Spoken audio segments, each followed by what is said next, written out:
Decimals and fractions on number lines. We have been showing decimals and fractions using grids. We can also write decimals and fractions using a number line.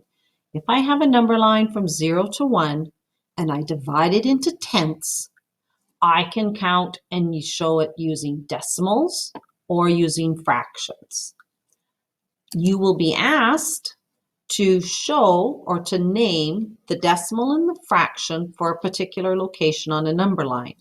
From 0 to 1, it's cut into tenths. So 1/10, 2/10, 3/10, 4/10, 5/10, 6/10, 7/10. If I write it as a decimal, I have decimal 7. To write it as a fraction, I have 7/10. If I take a look at B, 1/10, 2/10, decimal, fraction. Remember, when you're counting on a number line, this is 0, 0, 1/10, 2/10. And we count lines, not spaces. My number line might represent numbers larger than 1. 1, 2, 3 wholes. Each whole is divided into 10. So if I look at A, I'm at 1/10, 2/10, 3/10, 4/10, 5/10, 6/10. Decimal 6. As a fraction, 6/10. B, I'm at 1 whole and 2/10. 1 and 2/10. 1 and 2/10. I can write it either way. If I take a look at D, 1, 2 wholes and 1, 2, 3, 4, 5, 6/10.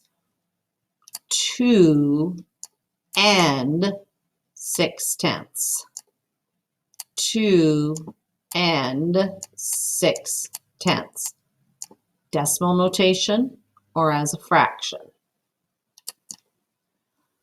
I might be given the fraction or the decimal and asked to place the location on the number line. A, 0 and 7/10.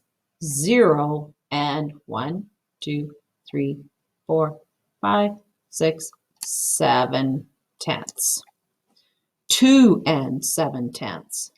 1 whole, 2 whole, 1/10, 2/10, 3/10, 4/10, 5/10, 6/10, 7/10. This is B. I should label this A. C, 1 and 4/10. Oh. 1 whole, 1/10, 2/10, 3/10, 4/10. C is located here. I may be given the question may ask me in words. We know how to write decimals and fractions. We know how fractions to decimals, decimals to fractions. Does it change if we put it into word form? No. 3/10. 1/10, 2/10, 3/10. 2 and 5/10. That tells me I have 2 wholes, decimal 5/10. 1 whole, 2 wholes, 1/10, 2/10, 3/10, 4/10, 5/10. I can do it in word form. I can do it in fraction form. I can use it in decimal notation.